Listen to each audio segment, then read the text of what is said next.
Right now, there is a big block to hear things like I'm talking about. So I want to talk to you about what I have to say, okay? So number one, I want to tell you a bit about my story, if it's okay with you. I was born with cataracts. Do you know what cataracts is? Anybody knows what cataract is? It's a film over your eye. A film? A growth? It's not a film. Cataract is opacity of the lens, which is inside the eye. Opacity of the lens. Yeah, the lens, instead of being transparent, becomes opaque. Okay? Now, do doctors cure cataract? No, they cut them out. Exactly. What happens is doctors do not cure it, but they fix it. Here's the difference. Let's say that you have a tooth that has abscess, right? And it has you have a hole in your tooth. It's abscess. So let's say they try to fill in the cavity, and then it doesn't work well. So then they do a root canal, and then when that doesn't work well, they pull it out and they put an implant. Now, is putting the implant heals the tooth? No. It fixes the situation, but does not heal the tooth. Same with cataract surgeries. 94% are successful with the surgery, which is nice to know. 6% become either blind or very visually impaired after that surgery. From the 94%, half suffer from all kinds of symptoms, including double vision and all kinds of other problems. So it is a successful surgery, but don't ever think that successful surgery is successful for all. I met many people who miraculously saw so much better. I heard of some people like this. I'll have some people like this in my next class. But on the other end, I heard of other things. I saw a guy that saw better than ever for 15 years with the cataract surgery, and a month later was a glaucoma attack as a result of the surgery. Couldn't see his face in the mirror. Okay? I've seen that. So what I want to say about this is that I was born with it. That's very different, okay? Because the brain needs you to see when you're 8 weeks of age. Have you heard about that? Yeah. And if you don't see at the age of 8 weeks, you become blind for life. I was raised in a time when doctors did not know that. So they operated me at the age of 4. And like everyone else who was operated at the age of 4, I was raised reading Braille. Okay? I was raised reading Braille. Okay, take a look. This is a normal lens and this is mine. See, mine is very injured. Can somebody pass this so you can see it? Yeah? Normal lens versus my lens.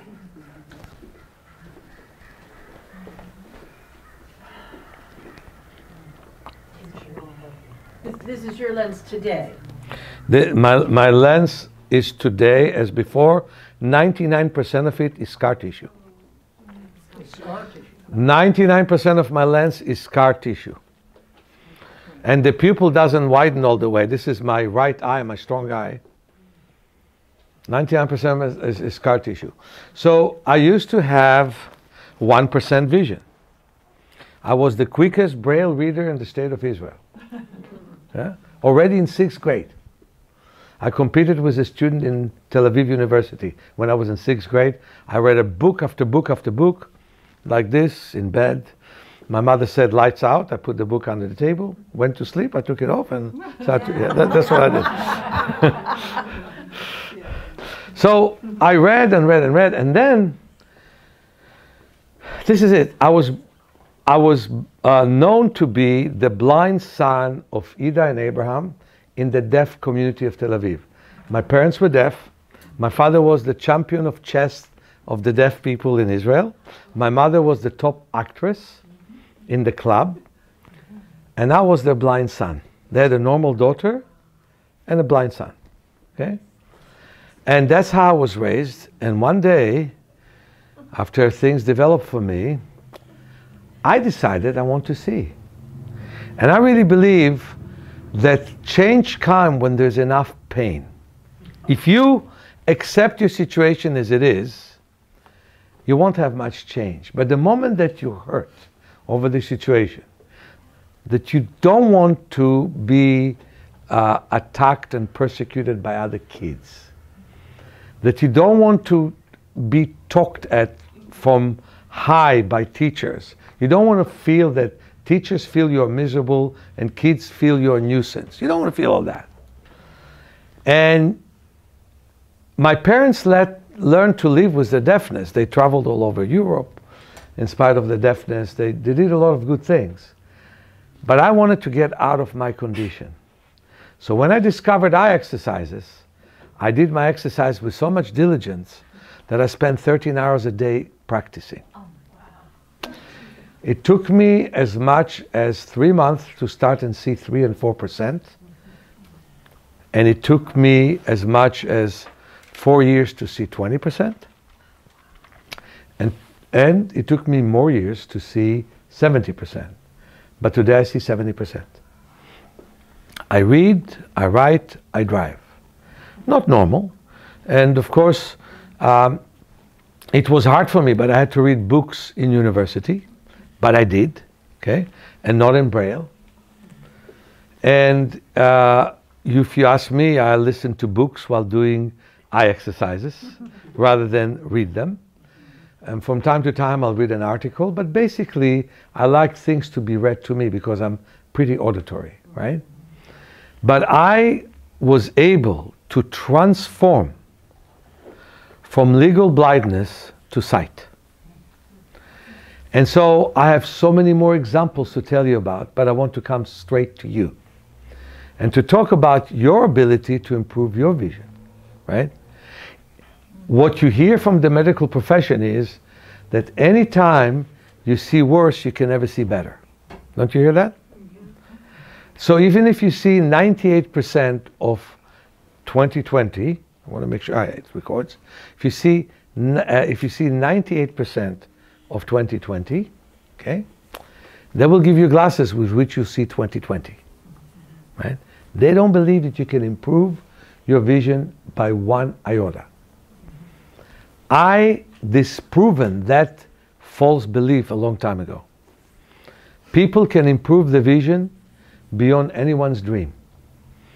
And I've had so many examples. For example, my partner, she came to me, she wasn't my partner then, she came from French Canada, and she was told that she needs to do a surgery called vitrectomy, where they remove the whole vitreous, because she had a hole in her retina, and they wanted the hole not to grow, so they didn't want the vitreous to detach the central part of the retina, which is called the macula. So she did everything you can think about: colonics, acupuncture, homeopathy. She went to the forest. I'm happy that none of the wolves ate her. With a shamanic circle around her, with a blindfold. Did everything, and the surgeon said, "You got to do it." And she almost gave up when a book fell on her on diet, and the page it opened talked about Yoga for Your Eyes by Meir Schneider. I have it here for sale, by the way. And so she called me. San Francisco looked to her too far, but I did a trip to New York to promote my book in front of wonderful people like yourselves. And I even had a nice radio host there. Again, small radio station, a Pacifica station, WBAI it was called. Yeah, I was able to talk there and get this kind of group of people and lecture about my book. So she came to a couple of my lectures, came to my workshop, saw me for a session, took my book, and unlike others that bought my book, big deal, she practiced my book. And she practiced diligently for a month, went to her surgeon, and he said, a surgery is not necessary. And now she met him 11 years later, and he said, there's such improvement, it's unbelievable. Isn't it nice? So this is one out of many examples that I have. So you can understand she took my 6-day class, took my training course, and one lady in my training course said, look, she's after you, go for it. So I did.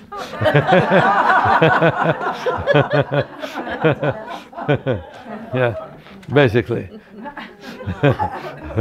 So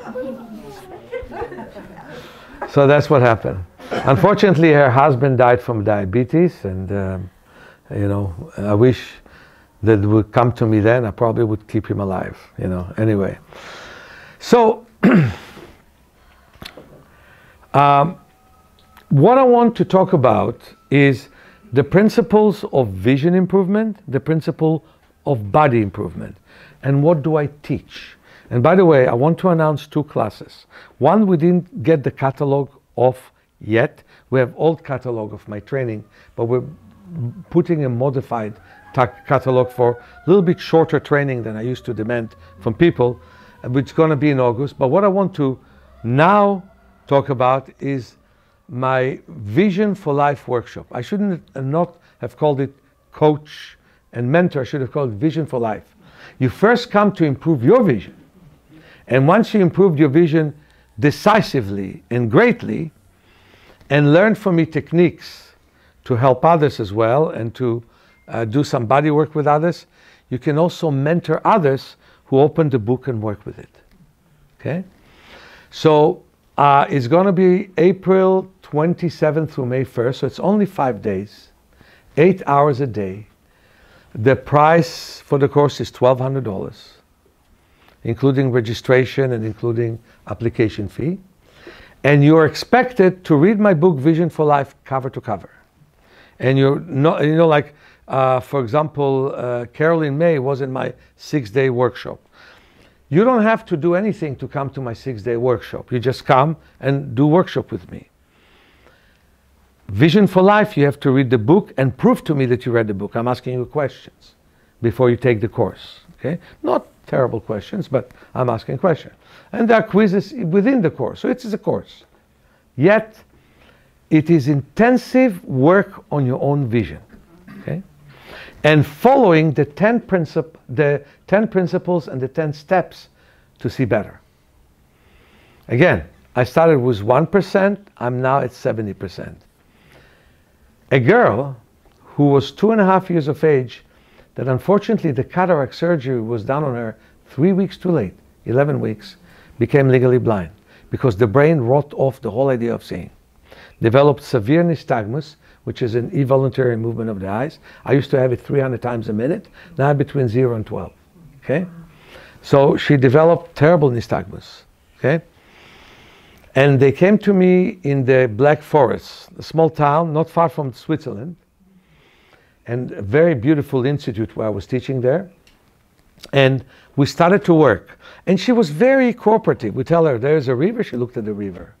But basically, she didn't want to look. She basically wanted to hear and touch and smell. Seeing was like secondary for her. There's, by the way, a book by the cat who mistaken himself for a hat. I don't remember the name of the... Oliver Sacks, right. Oliver Sacks. And he talked about a guy. In fact, his wife gave me a call. She almost took my training. He talked about a person who was blind until he was 40, and then they discovered he has cataract. They removed the cataract, and he hated vision. He didn't know what to do with it. You'd be amazed, but you develop with your vision. And if you don't develop with your vision, it's a sense you have nothing to do with. That's what's true about this wonderful girl, Marlies. Her mother was so dedicated to her work that she came to 5 places in Germany where I worked. And so was her father, but her mother even more so. And she even had cancer and dealt with that. And thank God she's better. She flew to Israel when I was in Israel, took a plane to southern France when I was teaching there, and took twice went to San Francisco. And then I said, look, you came to me so many times, I'm coming to you. So I went to Germany. So, you know, spontaneously she arranged for me a lecture, basically this size, 29 people, okay? Because she belonged to the Rudolf Steiner school there. It was a very beautiful little town, 2 hours from Munich airport. And the girl, I was training with her, and the girl started to look at things and look at things. And all of a sudden she would see numbers of houses. And she kept looking and kept looking. And I saw the shift when I came to her house. We did so much more work that she started to look instead of not looking on her own. Not when she's being told to look, but looking on her own. I saw her looking at new plant that they have and counting it. Her brother, 5-year-old, he was around her when she did her exercises. So he did a little bit of what she's doing. And in the kindergarten, they told her mom that no kid ever saw as well as he did. Okay? So she shifted. It took 6 years. But now she's coming to Quebec. I'm going to Quebec to visit my partner tomorrow night. And she's going to come for 2.5-hour sessions with me in Quebec. Because the mother will not stop coming to me. No matter how much I teach her, she comes to me to learn more and for me to work with the daughter. And that reminds me of my own daughter. My own kids were born with cataracts. And their vision is amazing. My son sees 2015, better than 2020. My daughter sees almost 2020. And she had a condition that should have her see 2% of it. But she sees almost 2020. So I had so much practice working on my kids, so I'll work on other kids. Okay, so I want to start and tell you about the principles of natural vision improvement. First of all, stand up so you can rest from sitting. Because, you know, one of the worst things that one does to him or herself is sitting. Yeah? Sitting. So, well, it's hard on the back to sit. After half an hour, the muscles of sitting tire. Okay? So grab your leg, bring it backwards, push your chest forwards, and let the head fall backwards. Good. Let's do the other side. And if you cannot do it, just push your chest forwards. So push the leg back and push the chest forwards and let the head fall backwards. So let it, don't push it backwards. Let it. Okay, good. Have a seat. So now my question, are you more comfortable? Yes. Okay, so what happens is the muscles of sitting are the specific muscles between the vertebrae called paraspinalis. And the very deep abdominal muscles called transverse abdominis. But what happens is they get tired. And so other muscles take in. The muscles which are called synergist, the one that should help them, they take in. They tighten. So eventually the connective tissue tightens around it. That's why sitting is very hard for the body. Okay? And that's why I asked you to stretch. Felt good? Yeah. Is sitting on the floor better? Yeah, better, much better. Okay? All right, let's continue that. So let me talk to you about the principles of natural vision improvement. And we are recording all this, aren't we? Yeah. And we don't keep anything secret. We don't have secrets in our place. So we will send you all that are on our mailing list, a recording of this. Okay? So you can hear me again, and then you're welcome to write notes now, and then follow your notes and see what you forgot to write, things like this, yeah? Okay. So principle number 1 when it comes into seeing is not straining. Never try hard to see anything. The more you try, the worse you see.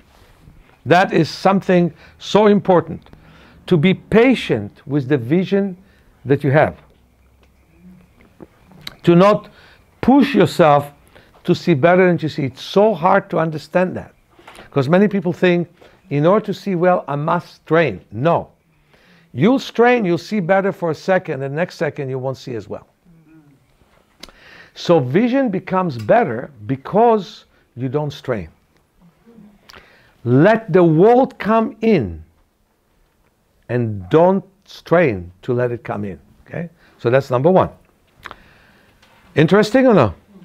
Yeah. Number 2, relax your eyes. Relaxation becomes a very important part of our practice. Without relaxation, there's never a permanent solution to the eyes. And the eyes of most people are under a lot of stress. The biggest stress is reading. The second to it is mental stress. People have memories that they don't even know they have in their subconscious of things that were hard on them. Those memories are very, very hard on them. Okay? So Reading is stressful. reading is stressful. Let me show you. Okay? Look at anything from distance. For example, the pictures here, the city. Now look at your hand. Put your hand right here. See all the lines in your hand, right? Look again somewhere far away. What's easier? Looking far away. Exactly. So when you read, it's from near. And we were hunters. We were gatherers. Even farmers used to look at a distance. They didn't have the satellites that we have these days. So looking from near is stressful. The eyes of modern people, 8 billion of us, with few exceptions, native people in the Amazon, Eskimos or Inuits, New Zealanders, Bedouins. You know what the Israeli army does with the Bedouins? The Bedouins are very good friends of the Israeli state. And what they do is they look for people who want to infiltrate Israel from the Sinai desert. That's all they do. When they see them, they call the Israeli army to engage with them. And they always see them. So that's why we have no infiltration from Sinai, which is very interesting. That's all they do, because their vision, they look at the desert, it's so far, and many of them are illiterate. The Israelis are doing a big mistake. They try to open schools for them so they'll be literate. We're going to lose their vision. Okay? And the Jewish kids who sit down and look at computers from age of 3, they don't have as good vision at all. Okay? So what I want to say is that primitive tribes or ancient tribes see better than modern people. No question. Okay? So, we need to relax our eyes. The next thing we need is adapt the eyes to different light amplitude and frequencies. So when we did sunning, when we didn't succeed to do sunning today, I'm sorry, because we started later than we should have, but hopefully when I lecture you again, you will, and again, come to the city to work with me, you know. We'll do it. When we do sunning, we close our eyes, we move the head from side to side, and as we face the sun, the pupils constrict. As we move away, they expand. I had a wonderful session today with somebody who came to me for an intensive sessions with her. And then she went back to Wyoming. It was snowy, and she took a big coat, but the sun was so warm and so helpful. So the doctors tell us, stay away from the sun. Stay away from, you hear it in so many ways. But here is the truth. You need the sun for your immune system. You need the sun for your liver. You actually need the sun for your mood. It's the best medication in the world is to be in the sun. Okay? So, but of course with limits. Anything that you do without limits is a problem, right? So we move the head from side to side, and as we are facing the sun, the pupils contract. As we move away, they expand, and the pupils expand and contract. And they become much stronger. Okay? So adaptation to the strongest light is important. But the opposite is true too. Adaptation to the dark is important. Okay? Adaptation to the dark is important. I think that it's known that children that sleep with light in the corridor develop high myopia, high nearsightedness. So light in the corridor is never a good idea, even though parents think they maintain the kids better. That's why I would hate to go to a hospital, because they always have lights for purpose of security and Lord knows what. But that light is very bad. You want to sleep in the dark. Having a night shift is very bad for the brain, very bad for the eyes, you know. So I would prefer that people did not take night shifts and did not work a night shift. So what I want to say is that we need to adapt to the darkness, big time, okay? And let me show you an exercise for that. Take the large and small print. And of course, don't expect to see as well as you see otherwise, right? We have some extra pages here, I think, right? If anybody lost their page. I put it there somewhere, but yeah, we have extra. Anybody lost their page? We have extra. Anybody needs a page or no? Okay. Take a look at the paper. Blink, breathe. See how small you can read without strain. Take a look at it. Okay, now we'll do 2 exercises. And we'll do 3 later on. Stand up. Isn't it nice that in the middle of telling you what I'm doing, I'm working you out, huh? Yeah. Okay, so look at your finger and let's move from side to side and visualize as if everything moves opposite than the way you move. You look at your finger. When you move to the right, everything moves to the left. When you move to the left, everything moves to the right. And you lift the opposite foot and you breathe deeply and you breathe slowly. And you breathe slowly and you breathe deeply and you breathe in and out.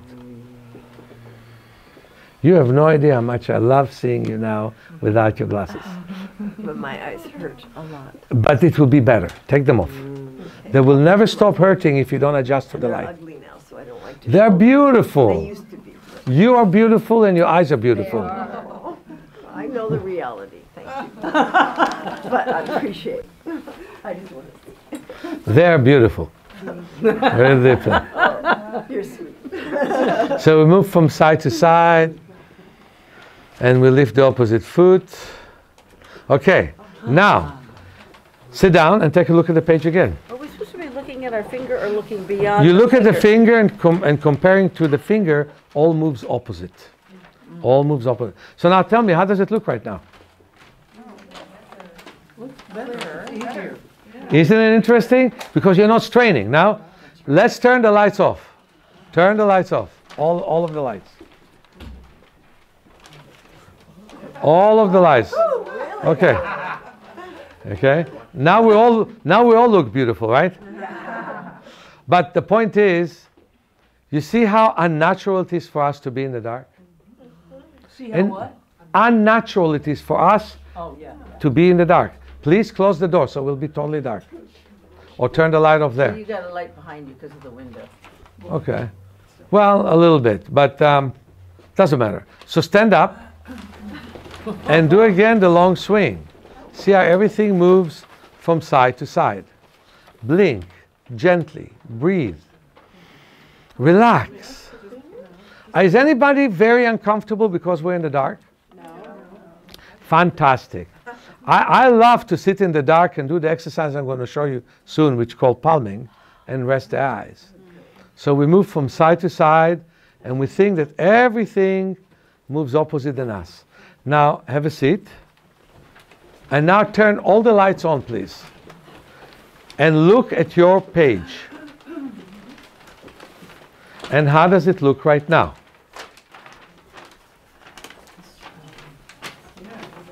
Wow. See, what happened is you have expanded your pupils, and now it's easy to constrict them. So that's an interesting exercise. We're going to do a bunch of others. Okay.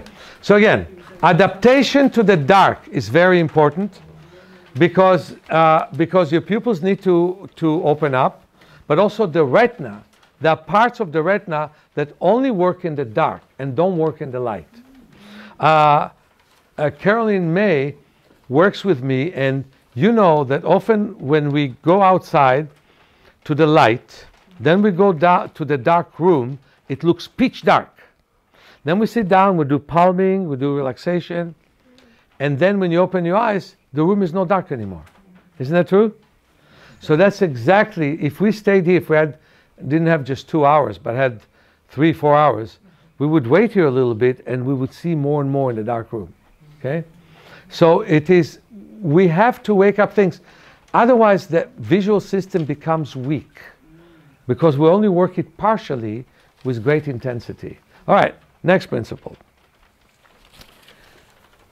So we have to adjust to the sunlight and we have to adjust to the dark. Very important. Next one is detail viewing. With time, people are bored with detail. Because you go to a supermarket, you actually don't care that much about what you see. You want your can of tomatoes. You want your corn. You want your banana. That's what you're going for. But truth of the matter is, if you look at people in the Amazon, they're curious about every bird they're looking at. So we stop being interested in what we're looking. When you read, you're not interested in the letters that you read. You're interested in the content. So before you know, people do speed reading and take whole paragraphs.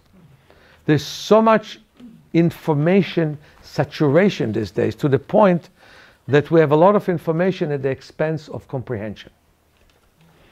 And that costs us a lot. That costs us in vision as well. So looking from detail to detail is important. There's a spot in the middle of the retina in the area of the photoreceptors. We have 10 layers in the retina, and one of them is the photoreceptors, the most important one. And the most important part within the photoreceptors is called the macula, M-A-C-U-L-A, macula lutea, and it sees perfectly. Perfectly. The problem is we don't use it anymore. We're not looking at details. And you know what's the main blinding condition in the world now? Macular degeneration. There is no medical answer to macular degeneration. They help you if you have bleeding, and that's because not enough blood comes to the head and to the eyes. But it comes from not looking, seeing without looking. That's the thing. And there's many reasons for it. Number one is reading. Whether you read notes, whether you read books, stuff like this. Number two is not invading other people's space. For example, if you and I would sit in a train and I will keep looking at you, you think that something is wrong with me, right? Or with you. Yeah? And if I would sit in a train and I looked at you, you'd think I want to invite you for dinner. Yeah, right. Wonderful. That's a great compliment. And I like the drink that you had, so it's good. Okay. Anyway, but what I'm saying is that that it's not natural to look at other people, unless you're lovers or something. But it's not natural to look, and we see faces all day long, and so we kind of make them fuzzier for ourselves. We don't look much at details. So think about how much you like to look at prints. For example, when I look at your nice shirt, I love it. Look at the different colors, different areas. I love looking at it. And what happens to most of us, we stop looking. For me, the whole world was one smudge. And slowly, I divided between things. That's when I started to see. Okay? That was very important. So that's the... so this is the fourth principle, I guess, right? Question. Yeah? Is that maybe having to do with intimacy? Like if I see the big swath of something, it's not nearly as intimate as when I'm looking and really seeing the detail. Right. Intimacy, which is more like universal intimacy. I don't have to want to invite you for dinner if I look at you. I look at you. I look at you. I look at the interesting part of people's faces. People's shirts, whatever have you. We just don't look anymore. That's the thing. Well, it's not that it's not natural, it's just not normal in our culture. Exactly. Okay. Exactly. Okay. Yeah, in primitive culture it's different. They're very interested in everything. Yeah. Okay, next. Yeah, and I know my son, unfortunately, suffers from autism. Okay? And he was born with cataracts, like my daughter. He did the eye exercises partially with my instruction, but the other parties just was interested in everything he was looking at. While other people inhibited some of what they looked, he was interested in everything he was seeing and looking, which is very interesting, right? And his vision is better than anyone who was ever born with cataracts. Okay? All right, next. Peripheral vision. We're going to work on it a little bit. Peripheral vision. Most people don't pay attention to the periphery. And the reason is We don't need to. In the jungle, if you didn't pay attention to your periphery, you'd be dead. An animal would get you. But today, when people walk looking at their phone, thinking nothing else exists, just their phone. There is no, nothing below, nothing to the side, nothing above, just the phone. That is very bad for the eyes. The eyes were meant from the very beginning to have peripheral vision. Distance vision. We don't look at the distance. Anyone in the modern time, especially if you use computers, has to look at a distance at least 20 minutes a day. At least 20 minutes a day. 6 minutes, then 4 minutes, then 6 minutes, 4 minutes. If you have beginning of cataract and you don't want it to grow, 40 minutes a day. 8 minutes times 5. So we have to look at the distance, okay? Because what happens is the lens muscles relax, the ligament of the lens stretches the lens, and the eye is relaxing as we look at the distance, okay? So this is the best cataract prevention. And it's the best guard for the eyes to do the opposite of what we do. We understand that we need to stretch because we always tighten ourselves. You need to stretch your lens muscles as well. Okay? They're inside your eye. So looking at the distance becomes a very, very important thing for everybody. Okay? The next principle is balanced use of the eyes. We started to work on it with the paper between the eyes when one eye did not see what the other eye saw, and we followed the ball. That was a very good exercise. I invented it for somebody who had double vision and was reduced greatly as a result of it. Her name is Melissa, so I call it the Melissa exercise. Okay? And she had double vision because she had a terrible accident with 30 surgeries in her face and surgeries because her ribs broke, all kinds. But it will be interesting for you to know her story. But Melissa, she was in a movie called Happy, which was a very nice movie. Yeah, unfortunately, now she's not so happy because one of her sons died from an accident, so it was terrible.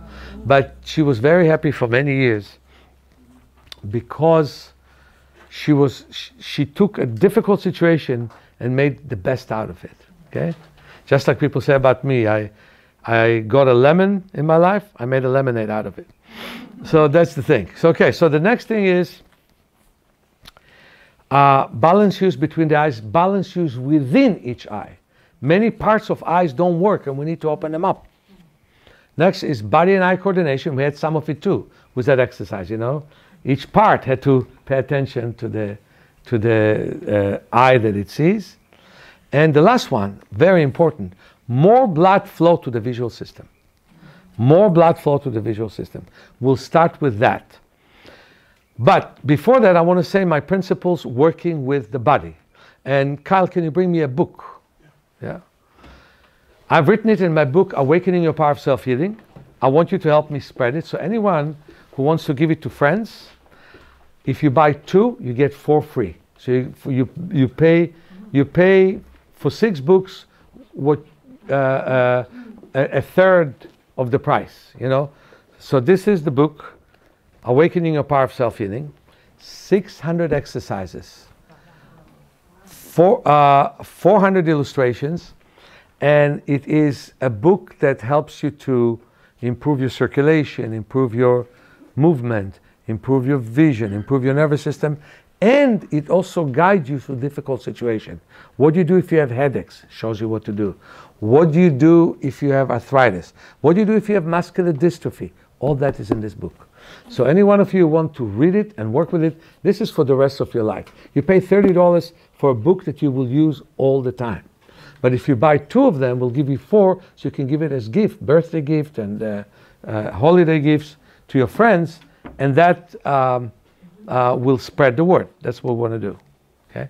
Now, the principles here is the connective tissue of the body tightens around the muscles we always use. And we only use 50 to 75% of the 640 muscles that we have on a regular basis. So our job is to find the muscles we did not find until now, like the lost tribe. Find those muscles, use those muscles, activate those muscles, connect neurologically to those muscles, and create a situation where we work with the muscles that we never used in harmony with the muscles we always use and integrate all of them. And this is such an exciting process because in some ways, even when you grow old, you're less old because you start to use things you never used in yourself. Mm-hmm. Interesting? So this is a very important process. And with that, I was able to help the muscular dystrophy patients, multiple sclerosis patients, very different. Muscular dystrophy, the muscles die. Multiple sclerosis, parts of the nerves have a problem. And I was able to help people with back pain that nobody could help.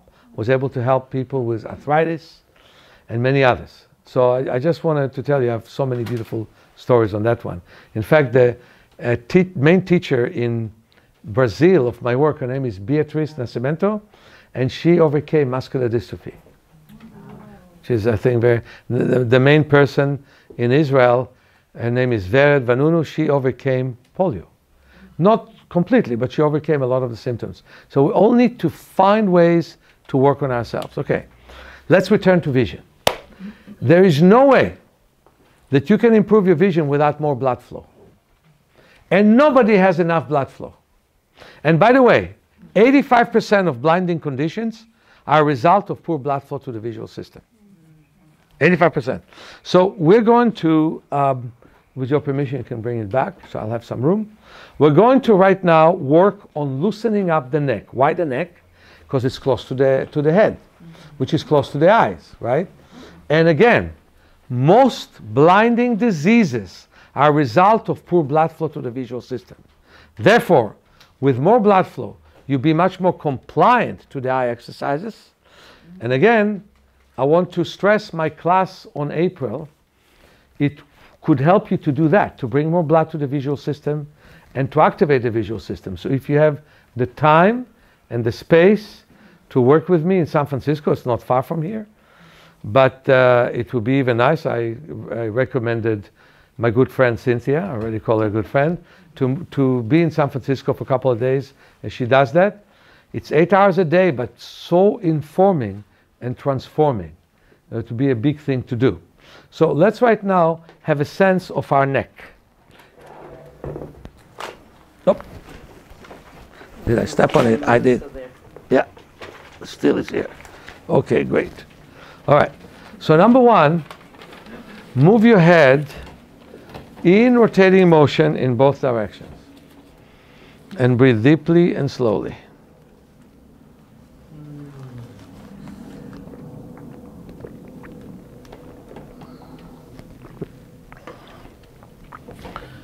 Move your head, yeah, both sides. Move your head in rotating motion.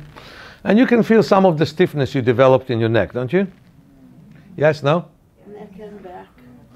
You want to loosen that? Okay. Move the head, move the ear to the side and top. From the ear to the shoulder. Move your head to the other side and top. From the ear to the shoulder. Move your head back and massage. And now tell me, how does it feel to move the head? So you see that working on yourself is good. Now, let me show you something else. Massage your scalp, which means separate the skull from the scalp.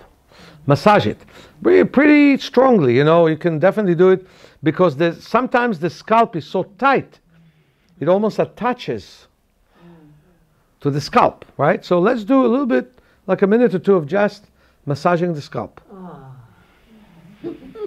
Mm-hmm.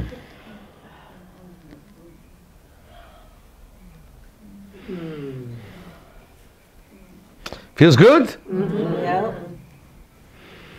And let me show you something very interesting in a second. Keep massaging. Don't lose patience. Focus.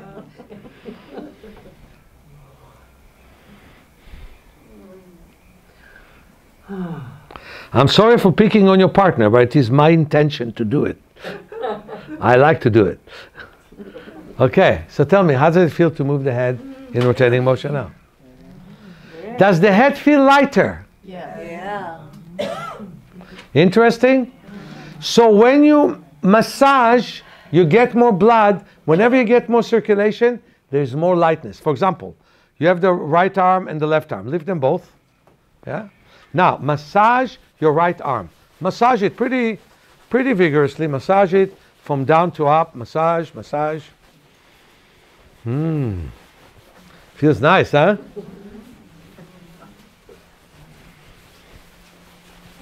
Now, lift both arms. See if there's a difference. Oh, wow. Interesting? So again, we do exactly the same thing here. Massage here. Massage, massage. Massage. So, again, move your head in rotating motion. Tell me, how does it feel now? Can you sit straight? There you go. Okay, good. So the 2 feet on the ground. So again, move the head in rotating motion. Now, here's the next thing. Top here. Now again, we are a strange class, aren't we, huh? And we're going to make it more strange. Top here on the belly and say center. Center. I don't hear you. Center. I don't hear you. No, make more light is better. Center. Center. Center. I didn't hear you. Center. Now tell me, how does it feel to move the head right now? Huh? Yours got heavy, huh? Most people got light, right? Okay, got heavy, so massage your head again.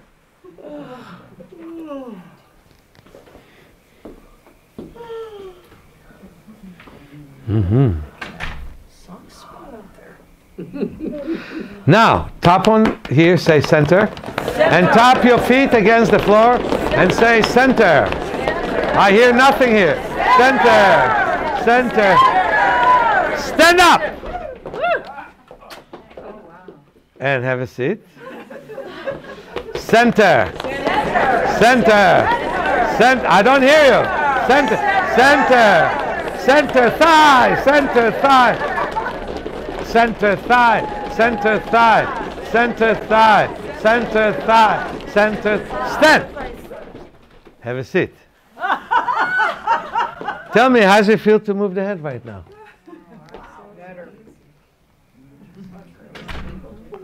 Interesting or not? Yes. Interesting. Okay. So, another one is take your shoes off. You know, it's an intimate situation. The night is still young. So take your socks off, your shoes off. And again, I want to remind you that most of our muscles we never use. Never ever. You know that I can feel Braille, and most people, they can look at Braille, but they cannot feel it the way I feel it.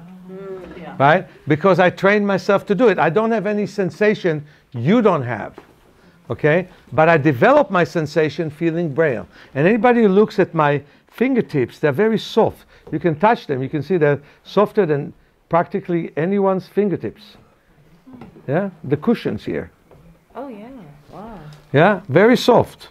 Now, let me tell you something. Bend and straighten your toes. Take your socks off, everybody. Bend and straighten your toes. Okay? Feel how much they're under your control. Now, stand up and do what I do. And that is walk on the floor. Walk on the floor just with your toes. Just with your toes. Just with your toes. You pull yourself forward just with your toes.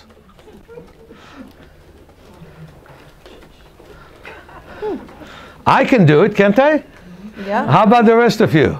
Yeah. Just with your toes. Different muscles. Just with your toes, right?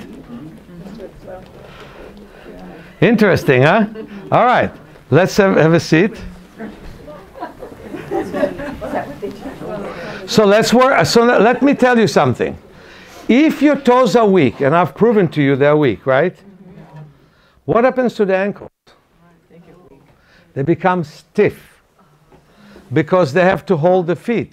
Then what happens to your knees, they also become stiff. And then the hips become stiff.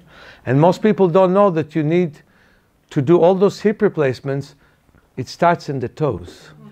And if the hips are stiff, what happens to the lower back?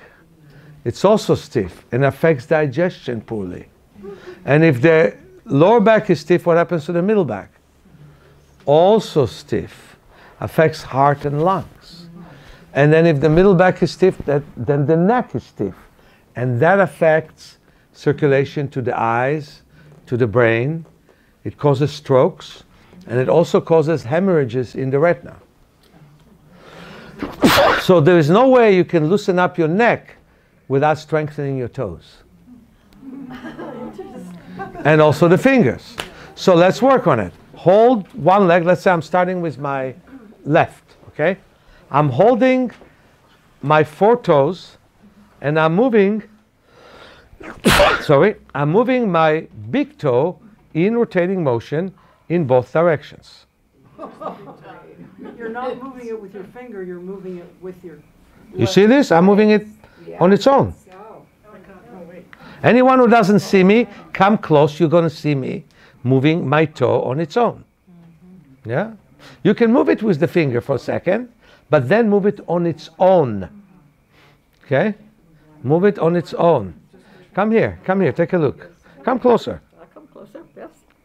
Ah, yes. Nice. Fantastic, huh? So here is the exercise you do. You push against it and you push down. You push against it and you push up. Okay? And then you move it again. And you move in and you move out and then you move it again. Okay, thank you. Thank you. Okay. Now, hold the lower 3 toes and the upper toe and move the second toe in rotating motion in both directions. That's not... Really? That's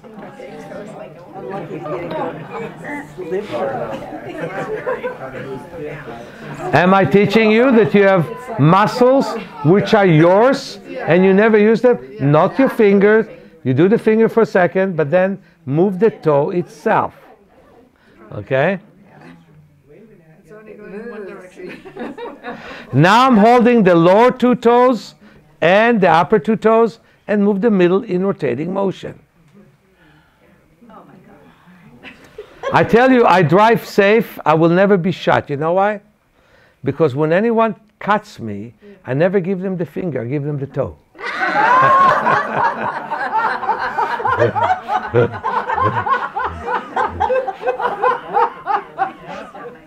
So I move the middle toe in rotating motion in both directions.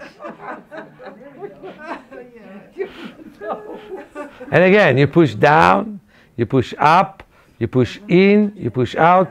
You a little bit tap on your leg to relax it. A little bit tap on the leg. And now hold the upper 3 toes, the lower toe, and move the 4th toe in rotating motion in both directions. Now which one are we doing? 4th. 4th toe. Are these exercises in your awakening book? Yes. Move it in rotating motion in both directions.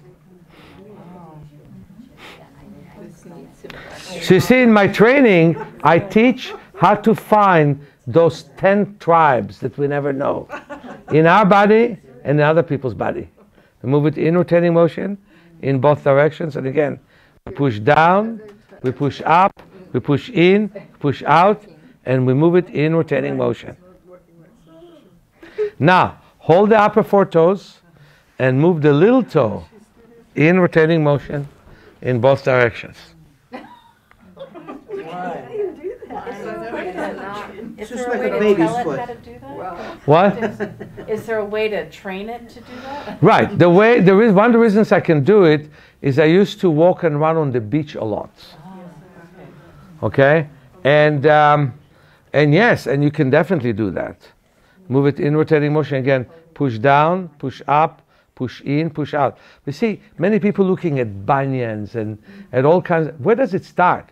With weak muscles. It's not the bones that are the problem when doctors and they're ending up cutting the bones, right? The problem is the muscles. and we don't have any access to our own muscles. Will that help bunions? Definitely. It's a part, you need more, you need to also pull the toe and push the bone back in place, but it definitely will help bunions. So we shake this. Put your fingers, hopefully you washed your feet, or else we're all in trouble.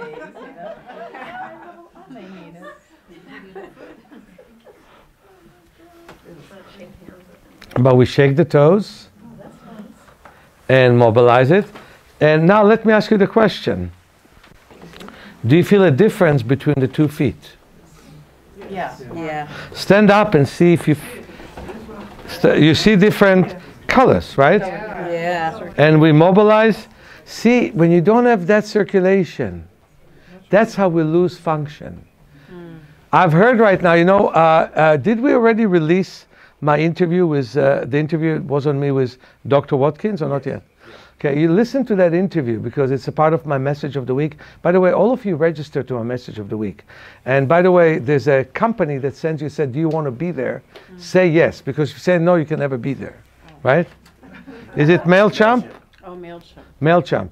So listen, he told me in the middle of it that there was an assisted living facility where everybody had dementia. And they put ribbons on them like leashes so they will not get lost, and walked with them. And first they walked for a few blocks, and then they walked farther and farther. When they got to 5 miles per day, within a week of doing that, all of them got their memory back. So with more circulation, you get memory. You don't lose your memory.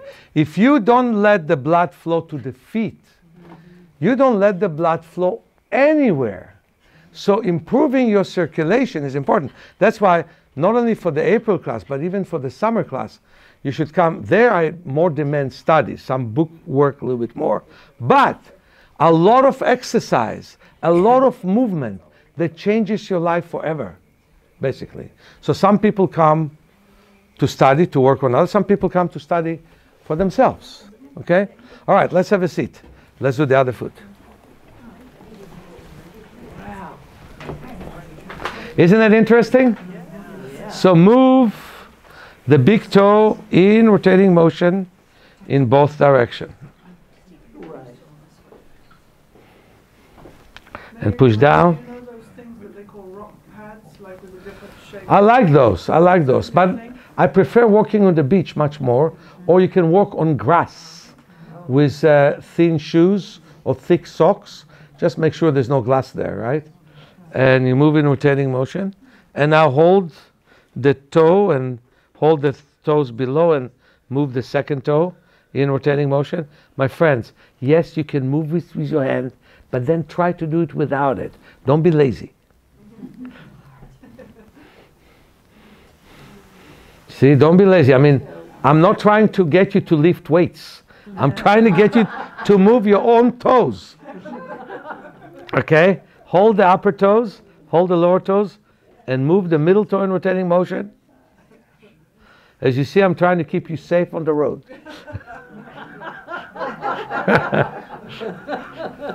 So move the middle toe in rotating motion in both directions. And push down against resistance, up against resistance, in and out. It takes patience, doesn't it? Huh? Hold the lower toe, hold the upper 3 toes, move the 4th toe in rotating motion. See, it takes you until the age of what, 50 or 70 to know you have toes.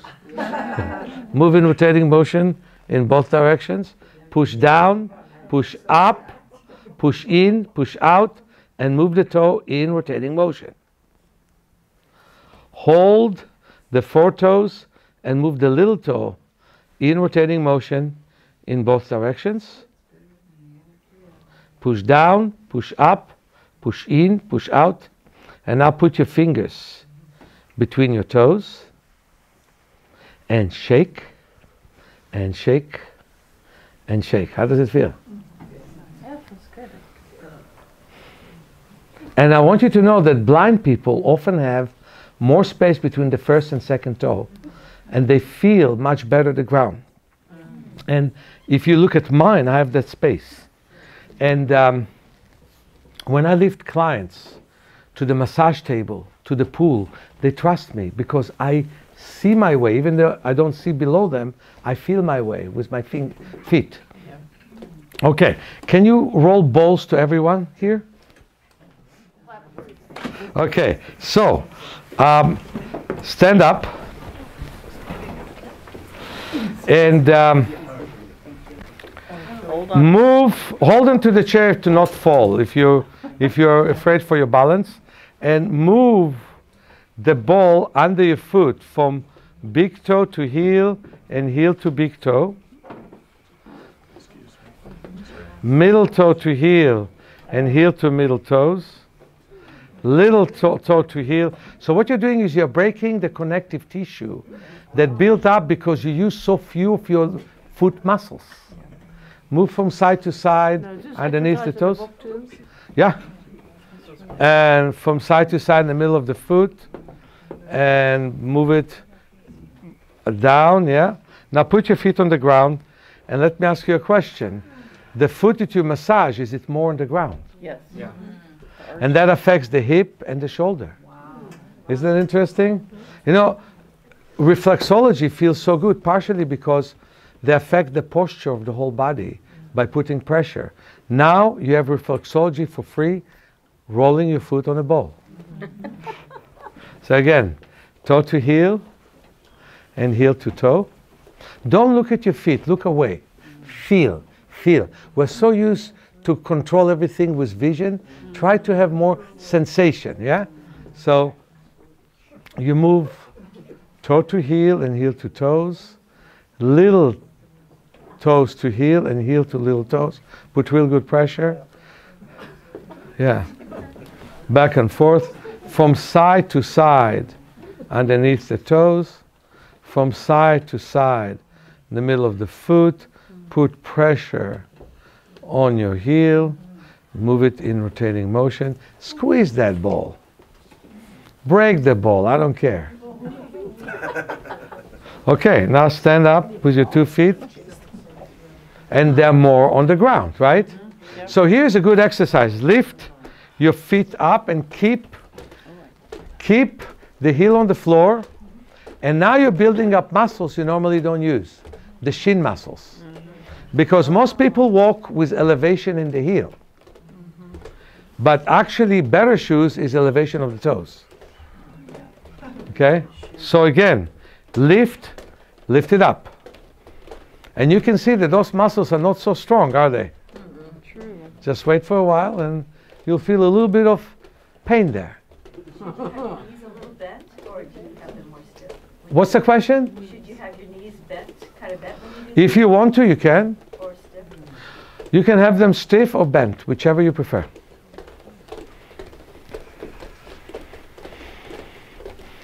Feels nice, huh? All the way up the leg. Now, to relax from this, all you have to do is hit the heel against the floor. It's easier because that's what you normally do. You lift the heel up, it's normally what you do. But those are opponent muscles. So normally you neglect the muscle which is in the shin, called tibialis anterior, right? You neglect that muscle and you strengthen the soleus and the gastrocnemius in the back. So we need to balance it. Balance always has to be balance of use, balance of movement. We always walk forwards, we should also walk backwards. And sideways. We should walk in many planes. We always move forwards. One of my exercises is rolling from side to side. So always balance what we do. Even yoga class, you want to balance what they taught you in that class. Because otherwise your body becomes imbalanced. And imbalance means with time being hunched back, being tight, having stiffness that you can't manage, going to the doctors, having a bunch of pills for pain that you should never have had, right? Now tap on the floor. And by the way, there are many women here, and I want to say that this is a wonderful thing to prevent osteoporosis. Happens to so many people from a certain age. Better than any medication you can take. This stamping on the floor. until it shakes all over your body. It's a great exercise for you. So let's repeat it. First of all, up and down. So you're already starting to learn what it is to use muscles you don't even know you existed for you, right? Yep. It's a big thing. And we need to know that we can rebuild our bones. And we don't always need medications for that. Okay?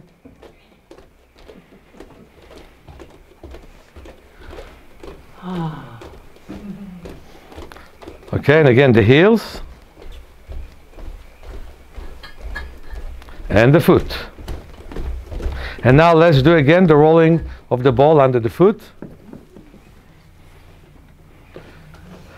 This really brings you circulation you did not know exist for the foot.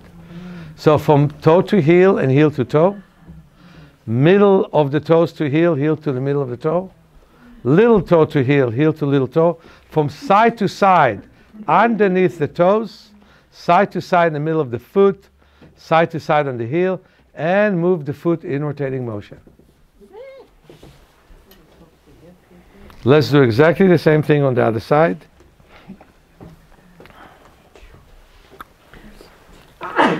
Toe to heel and heel to toe. Middle of the foot back and forth. Little of the foot back and forth. From side to side underneath the toes. Side to side in the middle of the foot. And we put pressure right here. And we move in rotating motion.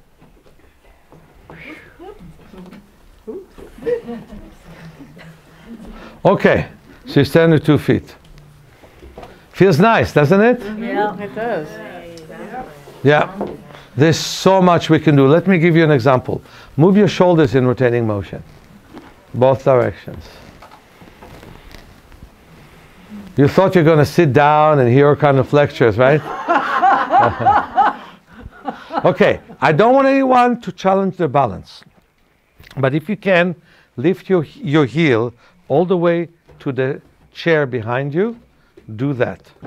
And if you can't, then don't do that. Do it as much as you can. But I don't want to see anybody falling today. Too late. I mean, again.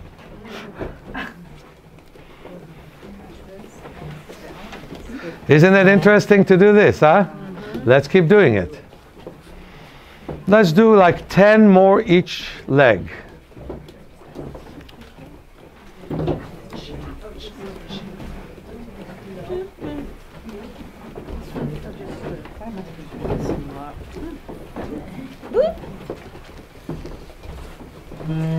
Okay, now tell me, how does it feel to move the shoulders? Ooh, much easier. So after we move the legs backwards, the brain understood there is more support from lower body up.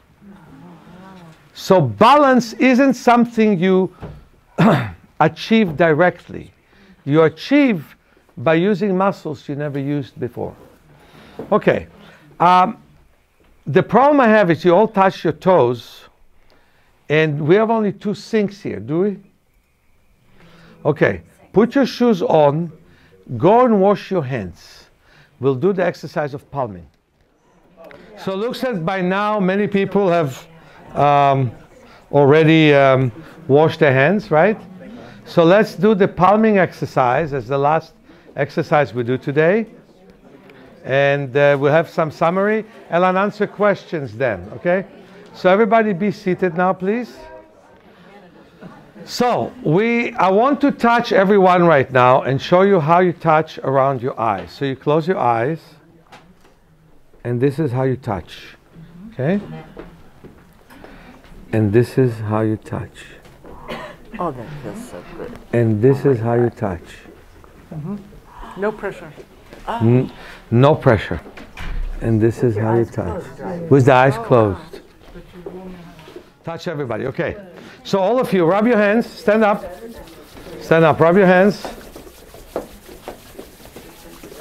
Interlace your fingers, move your arms in rotating motion. Now I only have 5 palming sticks here, but what you can do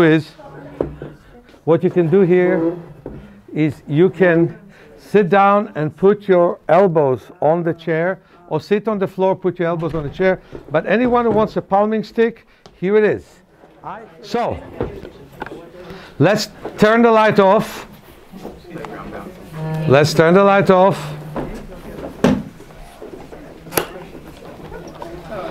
No, put it under your feet, under your thighs, under your thighs. Now it works, right? Now it works, yes. Okay. Off, lights off, all of them.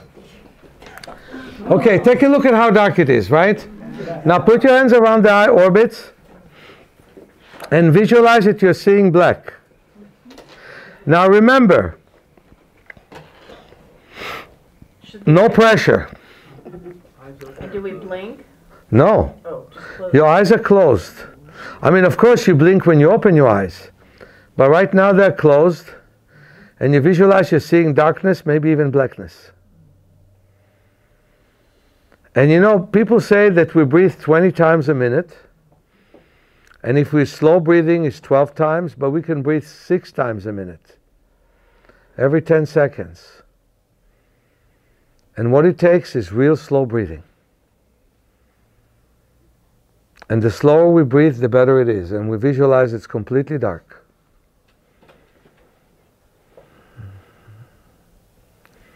It's so wonderful to immerse in the dark and to remember the dark.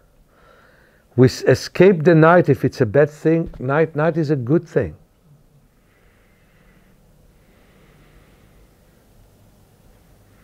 People used to look at the stars at night. Used to enjoy the night. Today we're afraid of the night. So breathe deeply in and out.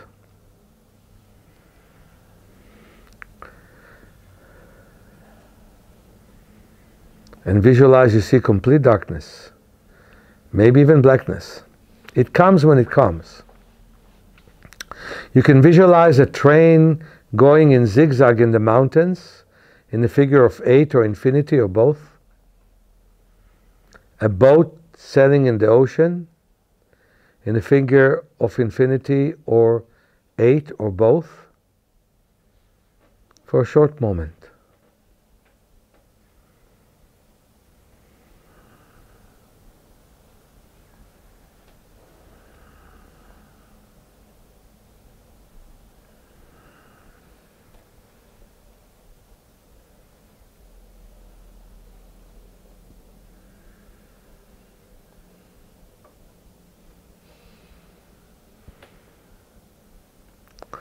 And then you visualize complete blackness.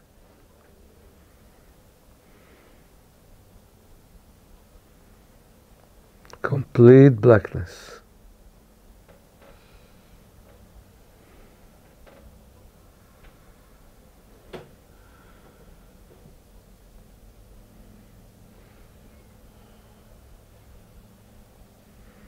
We can feel how our feet are relaxed, how our neck is relaxed. We can even visualize the head goes all the way up to the sky, and we feel comfortable.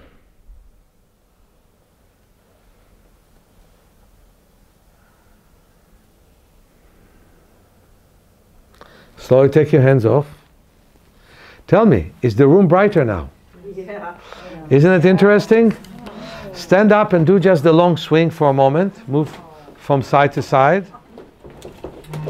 Isn't it amazing when the pupils widen, everything is clearer, right? Yep. And you know, miracles, you don't have to look for them outside of life, they're in life. This is one of them, that we can widen the pupils. One of the things I do in my classes is a night walk in the park. It first is dark and then it's so bright. Okay, have a seat again and let's palm for a few more breaths. Rub your hands. Put the hands gently around the eye orbits. The hands are right now nourishing the eyes. It's a great exercise if you are not too nervous.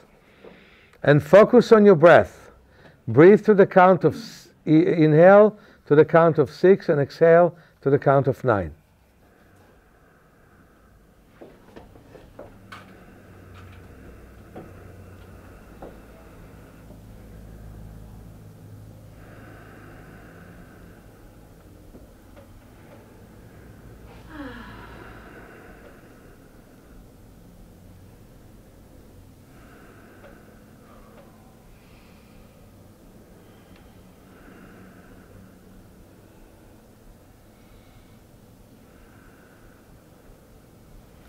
Take your hands off.